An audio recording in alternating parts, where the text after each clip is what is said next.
Hello everyone, I hope you are doing well today. This is our lesson 2. Now we'll be focusing on solving equations today. By the end of this chapter, you should have an understanding of.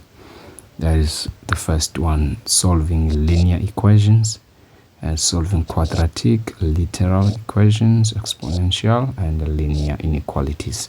So these are the things that we'll be looking at today in this lesson. Now I want us to take one by one, and I will be doing an example of each point here. Now let's go for the first one. So I'm gonna take that is solving a linear equations. That is the first part, and then I'm gonna just write down the example and we work it out, and then we see that how do we go about solving a linear equation. Here we go. Now the first thing that we're going to do here is that we are going to let me just use this color here. So we're going to open these brackets first by multiplying with this 2 here, and we're going to say 2 times x and 2 times -1, and then these ones we're going to just drop them as they are. Okay, here we go. And then the next step is to please guys, I just want to rebook you as early as possible. If you are given an equation and there is an equal sign between 2 terms like this one here, this one, please guys, do not do this mistake again by adding another one here, so that you're gonna end up having 2 equal signs. Please guys, this is wrong. Please don't add another one, because I already given one is equal to here. Okay, please. So the next step is to transpose, like to collect like terms. We're going to collect these 2 terms together because they are the same, and then we do the same 3 and 2. So we're gonna take 2x on this side and 3 to that side. So let's just do it, and then we see.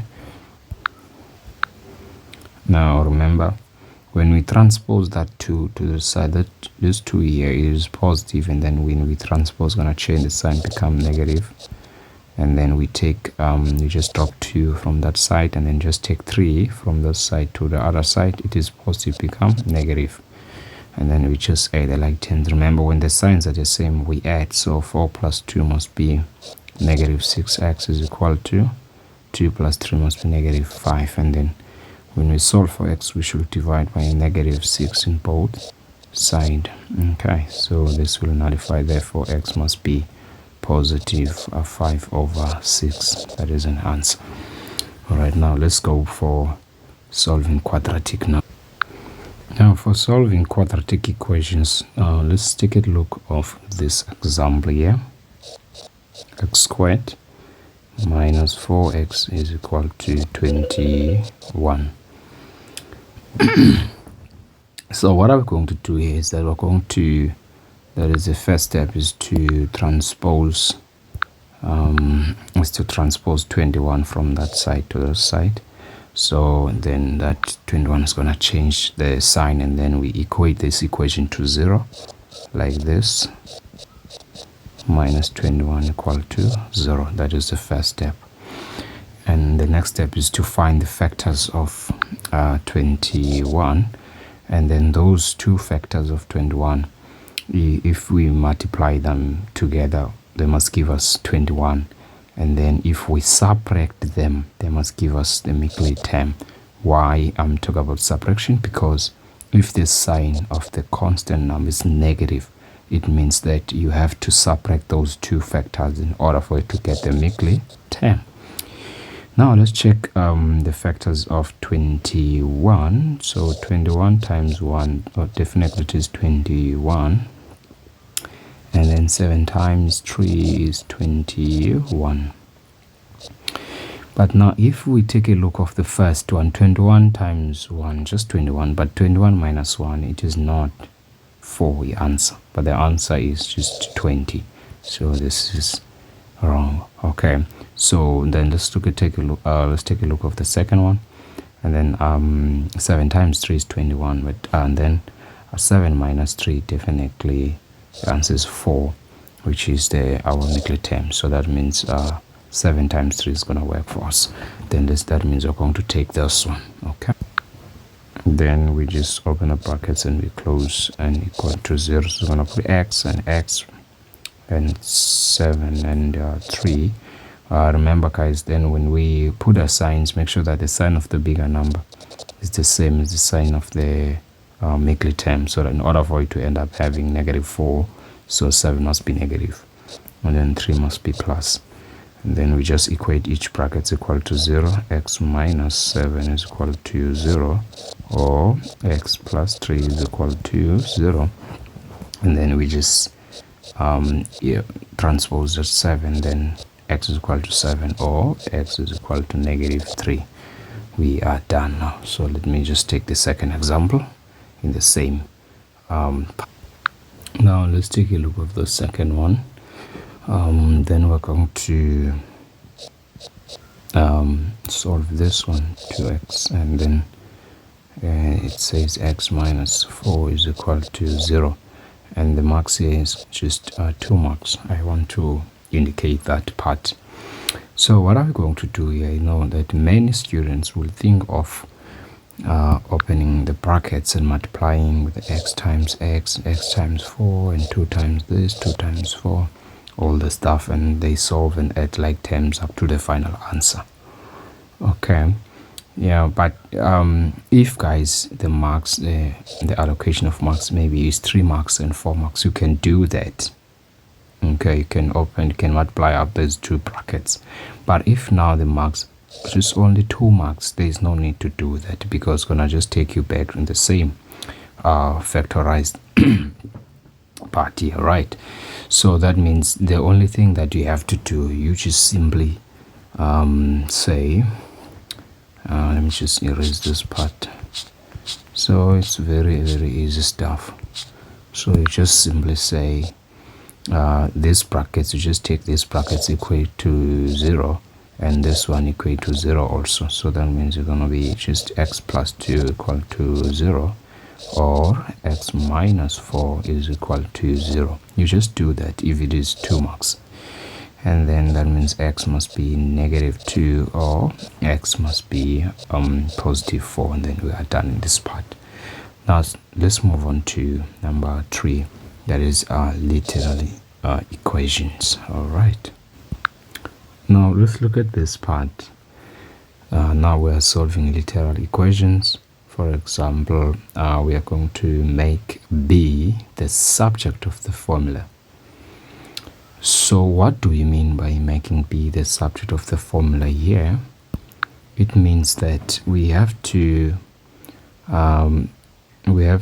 end up having b is equal to, and then everything on the right hand side, but b must be alone on the left hand side.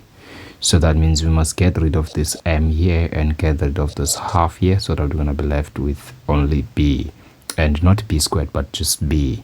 So we want to work out that part. Now let's see that how do we then go about making b the subject of the formula here.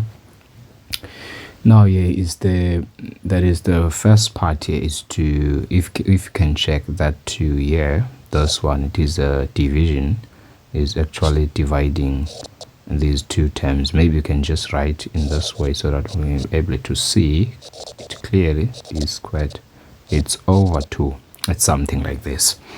So that means the first thing here that we need to do is to multiply both sides by 2.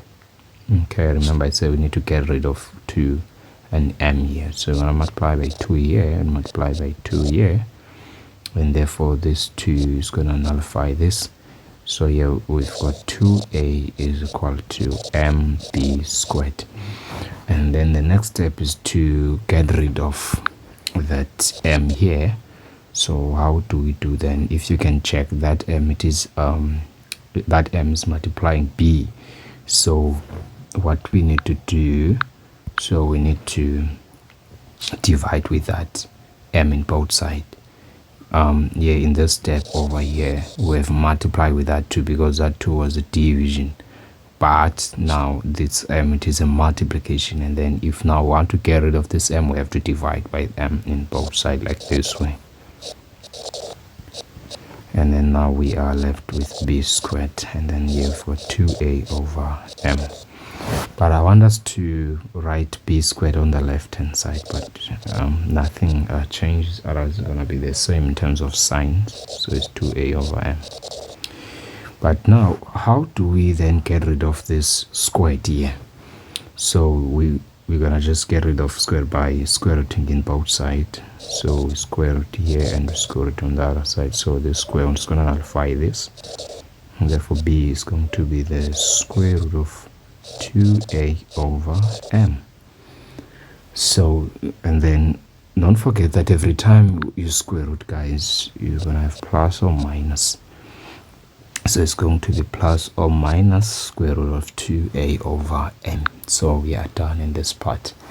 And then now let's look at the example 2 in the same solving literal equation.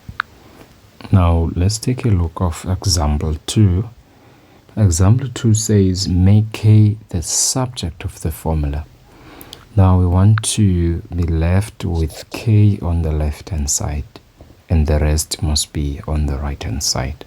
How do we then go about making k the subject of the formula?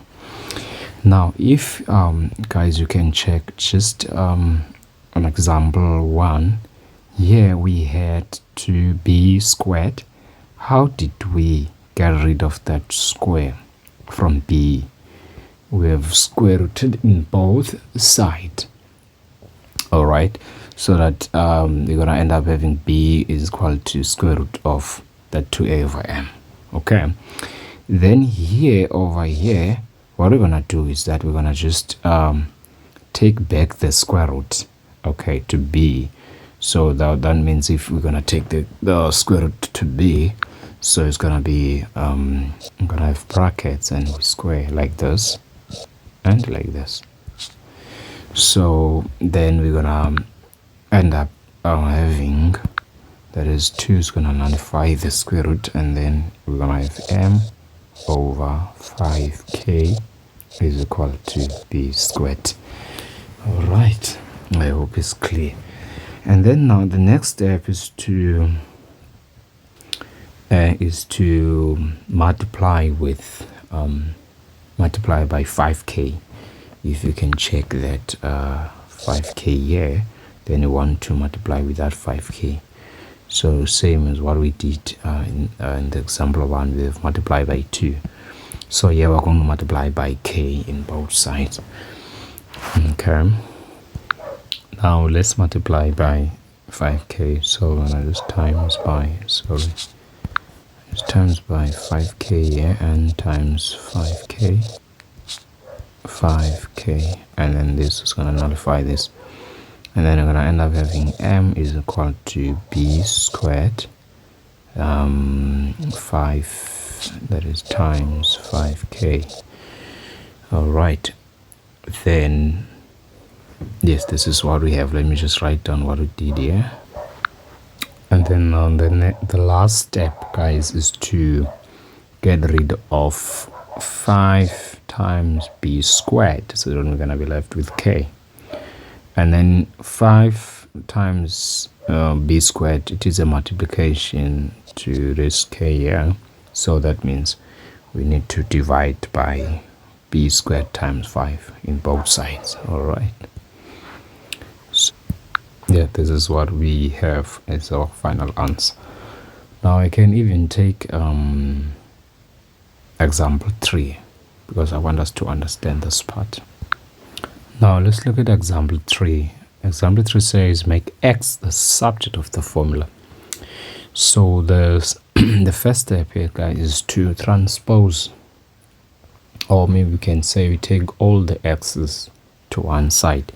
So we're gonna take b from this side, bx, to that side, and then we take 3 to that side, so that we just collect like terms. Okay. So that means you're going to end up having ax, and then that b is positive become minus, and then negative 4 minus 3. So this is what we have here. And the next step is just to add like terms. But here, guys, if you can check clearly, ax and bx, these are unlike terms, so we cannot subtract them together because a is not the same as b. Instead, we can just take out the common factor here. We can see that x appears the most, so that means x is common here. Then we can just say x must be a minus b is equal to, and -4, -3 must be -7. And then the next step is just to, because since we're making x the subject, so we must divide both sides by this a minus b in both sides. Simple as that. Alright, and then so that means we're going to end up having x is equal to 7 divided by a minus b. So that is the final answer, so which is -7. Alright, now we are done in solving the literal equations, example 1, example 2, and example 3.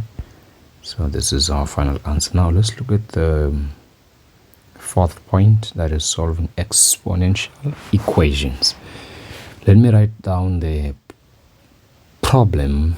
In fact, it is not a problem. Let me just write 1 cup of coffee or our chocolate, and then we solve it. That is example 1. Let me just put it here. Here we go. And then how do we then go about solving this part? So what are we going to do here, guys, is that we're going to write each a base here, then we just try to reduce it. Yes, to the base of 2, we reduce 4, we reduce 8 to the base of 2. And then we ask ourselves that how many 2's that can make up 4, and then 2's that can make up to 8. Therefore, it's going to be 2 squared. Here, it's going to be 2 squared, and here it's going to be 2 to the power 3. That is, it's going to be our first step. Let me do that part now. So therefore, it's going to be, here we go. And the next step, guys, is to open these brackets by multiplying with the exponent, like so we're going to say 2 times x and 2 times 1 and 3 times x and 3 times 1. Let me just quickly do that part. So it's 2 times x must be 2x, 2 times 1 must be plus 2. 3 times x must be 3x, and 3 times -1 is -3. So guys, what do you do when you're in this step? It's easy. And then in this step, what we're gonna do, because of now the base on the side is the same as the base on the other side, so the rule says if now the base are the same, what do you do? So you just ignore them, and then you just equate the exponents together, these two exponents. How? In this way.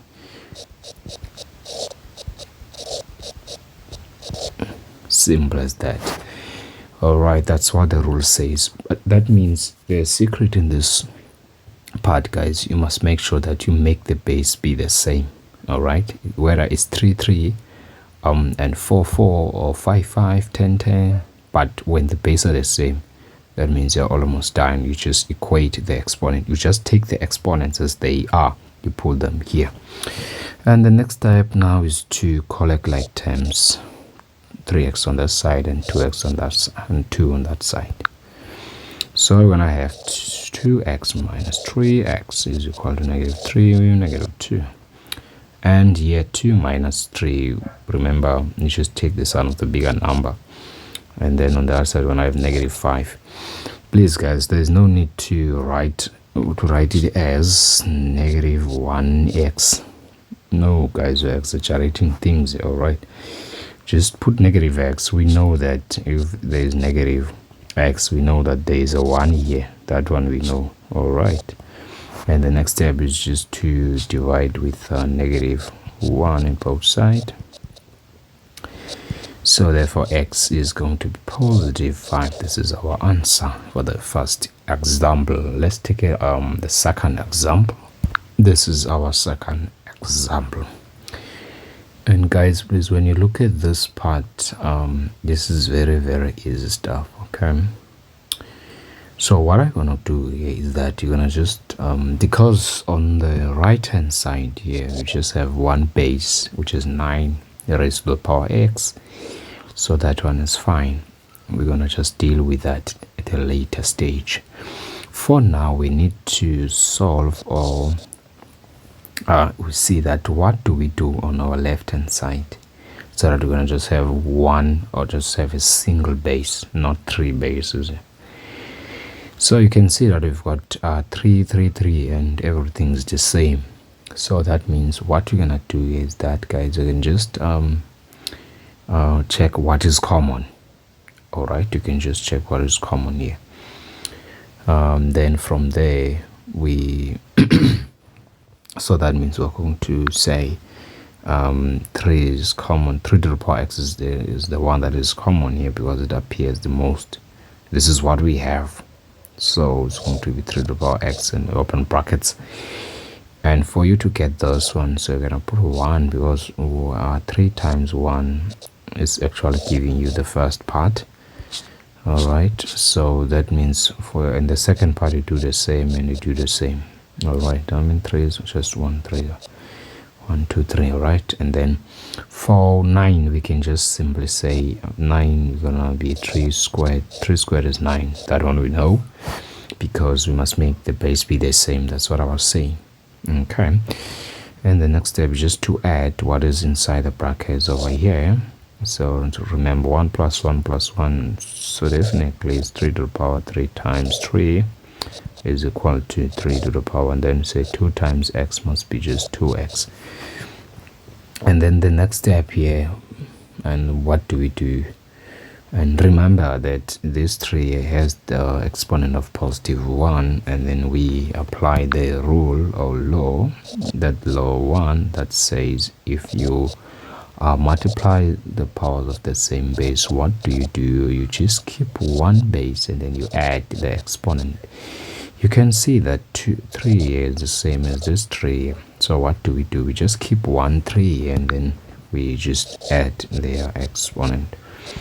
All right, so that means so this is 3 in my handwriting sometimes. All right, so what do we do, guys, in this part? So we simply, because here we've got the base of 3 for the base of 3 and they are the same, so remember the rule now says here you just keep them and then you just equate the exponents. So we just put x plus 1 is equal to 2x, simple as that. And then the next step is to just collect like terms. Just take 2x on that side and then take 1 to the other side. So that means we're gonna have x minus 2x and is equal to -1. And then we add here, remember there's 1 here but it's positive, so then when we subtract them, so we're gonna have -x because 2 is the bigger number, and -1, then we just divide by negative because we're not solving for negative x, but we want to get positive x on this side. All right, and then we have, which is positive 1 here.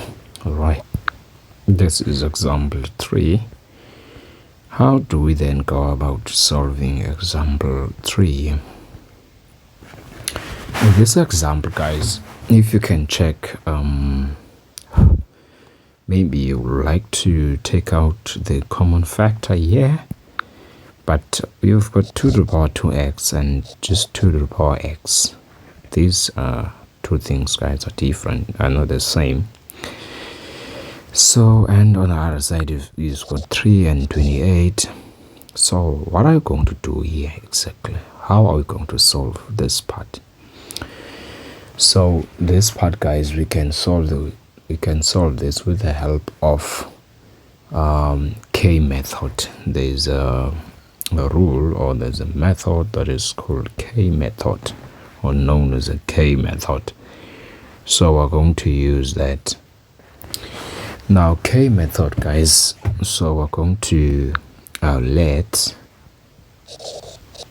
alright, 2 to the power x, because we know that 2 to the power 2x, this portion here, so it's made up of 2 to the power x and x, because we know that 2 to the power x times 2 to the power x is going to make 2 to the power 2x.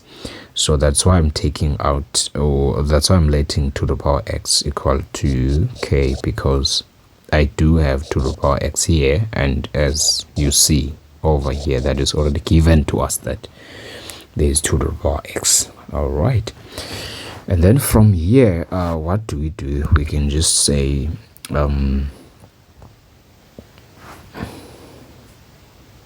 and then from here we're gonna just say must be k squared plus 3k. That means in the place of 2 to the power x, I'm gonna put k, because I said 2 to the power x is the same as k. But maybe you've got a question that why on this side here I'm having 2, that is k squared. How? Okay, let me answer you that question. Now I said 2 to the power 2x is the same as 2 to the power x times 2 to the power x. And then how did we end up having k squared from that part? Okay, let me help you. I said 2 to the power x is the same as k here. That means in the place of 2 to the power x, I'm going to put k, and here I'm going to put k. And when you say k times k must be k squared, that is why we end up having k squared there in the place of 2 to the power x. I hope you understand now, right? And then now let's just go further and try to factorize this part. So what are the factors of 28 that can give us the middle term, which is 3? 28 times 1, which is 28. And 7 times 4 is also 28. And then, but if this sign, guys, here is negative, that means we have to subtract these two terms and those ones in order for us to get the middle term, which is 3. But 28 minus 1 is definitely 27, so this one, it won't work for us. So let's try the second part. 7 times 4 28, but 7 minus 4 is going to be 3. So that means this one is actually is going to help us. So that means we're going to take those one. All right. And then now what do we do from here? Remember, when we put the sign inside the brackets, the sign of the bigger number here must be positive, which is must be the same as the one of the middle term. This is how, guys, we put the signs in the factors always. And then 4, definitely 4 must be negative. Why? Because positive times negative must be negative, because we see negative here. So that means 7 must be positive, 4 must be negative. Okay, and then let's see that how do we then go about solving that one, factorizing this part equal to 0. And then let me just draw some okay, so it's going to be k here, and then k must be 3 and 4 and 7 plus and negative. All right, and then we just equate each bracket equal to 0. This must be equal to 0, and this must be equal to 0, like this one. So when I have k plus 7 is equal to 0, or k minus 4 is equal to 0, and k is equal to 7, or k is equal to 4.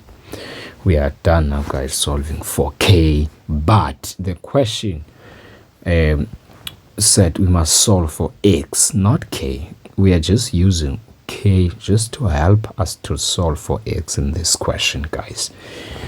So now you must go back here, and then you remember that you said the k is the same as 2x. So that means in the place of k over here, I'm gonna put what? 2x. So I'm gonna just put 2x here. I'm gonna bring this one down here. All right, so then that means gonna have 2x is equal to 7, and or 2x is equal to 4, because k, now I said k is 2 to the power x. And then from here we see that is there any way that we can change the base of 7 so it's going to be the same as 2? There's absolutely no way. So that means for this portion here, there's going to be no solution. It is possible, guys, but you must make sure that you have checked everything correctly. Don't rush to say no solution, whereas maybe there will be a solution. Okay, maybe it's you are lazy. All right, so now let's check on this side. Let's come here together. We can change 4 into the base of 2. So this one, it has a solution. That is must be 2 squared, which is 4. And then when the base are the same, what do we do? The rule says we just equate the exponent. So therefore is equal to 2. That is the answer. This is 2, right? This is 2. That is our answer. I hope now it's clear. And then now let's move on to the last part. Now let's look at the last one. I think this is the last point. Let me just check that. Oh, solving unique. Oh, we're here now. This is the last part. We are here. All right. Now let's check that. How do we then go about solving this equation? Let me just put an equation here. 6 minus 4x is greater than 16 that is plus x. So this is greater, this is less, this is greater or equal, this is less or equal to. I hope now you know the signs, guys. This is greater, this is less than, this is greater or equal to. All right, and this is less, this is less or equal to. All right, and then what are we going to do here, guys? This one more like the same as the first part. It's just that the only difference it is equal sign. So if you remember what we did here, okay, so I'm going to use the same method, right? But I'm gonna just explain later on that what is the difference exactly, what is the main difference between the two. So that means here again we're going to take x to that side and 6 to the other side. And guys, the one thing that I would like to note is that each and every time its sign, it is the sign that it used to be that is up front as the coefficient here. For example, the sign of 6 here, it is positive. It's on the side. So that negative is not for 6, is for 4. So 6, the sign of 6 is positive, and the sign of 4 is negative, and the sign of 16 is positive. Sign of this one is of x is positive. It's always like that. So now let's just on this side we have negative x, and it's going to be negative x again greater than, and we just drop 16, and then we take 6 and it becomes negative 6. And negative x, negative 1 must be negative 5x and greater than, and 16 minus 6 must be just positive 10. And then from here, guys, I want you to take a note of this. So we are solving for x. Definitely, we have to divide by negative 5 in both sides. That one, it is a rule. All of us were aware of that. But the rule says now, when we are dealing with inequalities, once you divide with a negative sign, in both sides, or you multiply in both sides, the inequality sign now has to change. Even if it was greater, now it will become less, which is 10 divided by negative 5 must be negative 2. Now it is less than 2. All right, and then maybe I can just also bonus by drawing the timeline. I'm not asked to draw that, but I can just say solve a linear equation. So, but let me just also draw the timeline. I just want to show you everything here because you're here to learn. So when you draw a timeline, if the question asks you to present this on a timeline, so you want to draw a timeline like this way, and then you just put 2, since you've got just only one x value, and then you put 2 in, then you just draw some circle above the 2, and then you say if if my x is less than -2, less than means to the left, greater means to the right. It's always like that, guys. And then so that means you're gonna just draw some arrow and maybe just stop over here, and then this is how you present this on a timeline, guys. Okay, thank you so much. Let me take the second example. Now let's quickly look at this one, example 2. In this example, what I'm going to do is that we're going to get rid of this 2 here in the denominator, this one. So how are we going to get rid of that 2? We're going to multiply by 2 in all terms. Remember, this is just a one term, this one. This is a single term. So we're going to just times by 2 here, and then times by 2 that side, and times by 2 as well as on that side, times 2 here. And then we're going to end up having 2 times 1 must be 2 minus. And don't forget that this 2 here will nullify this because this is just a one term or single term. Then we're going to have -5x, -7 must be greater than. Then any number times by 0 is going to be 0. That is going to end up having 0 on that side. And what will be the next step? Now the next step is just to collect like terms. You can see that 2 is the same as 7. We just add them or subtract them together. So 2 minus 7, definitely the answer is going to be -5x and minus 5, because 7 is the bigger number and then greater than 0.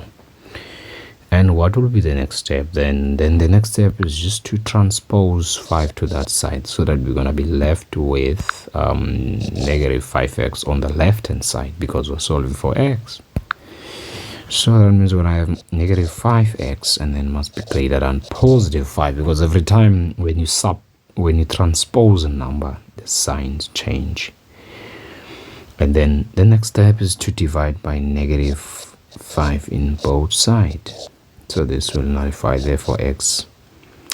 Now don't forget that if you divide with a negative sign, the inequality sign change. If it was great, it's going to be less than -1, because 5 divided by 5 is just 1. Alright, then maybe how do we get 1 here? 5 divided by -5. Maybe let me just show you here. We've got 5 over, so we can just take that negative sign as a factor. Then that is -1 times +5. So we see that 5 will nullify 5. So this is how we're going to end up having -1 as our final answer here. I hope it's clear. And then let me just also show you in a timeline. I know I'm not asked to draw that, but I just want to show you this part, guys. So what do? We just put -1 just over here, just somewhere here, right in the middle. It doesn't matter. Okay, then we're gonna just put -1 here. Then we just draw some circle on top of this critical value, and then we say I said if it is less than, the arrow should go to the left, but if it is greater like this, the arrow will go to the right. It's always like that, guys. And then we just draw this arrow like this one. But let me just add, just give you some bonus. Let's say maybe we've got x as maybe x is greater than 2. How do we then draw the timeline if it is like this? Timeline will be 2, and then let's go to the right, because if it is greater, then it's going to point to the right. But if now we've got x is greater or equal to maybe 3, how do you draw that? So we're going to just put 3 here, and then I said greater, it must point to the right. That one we are aware of.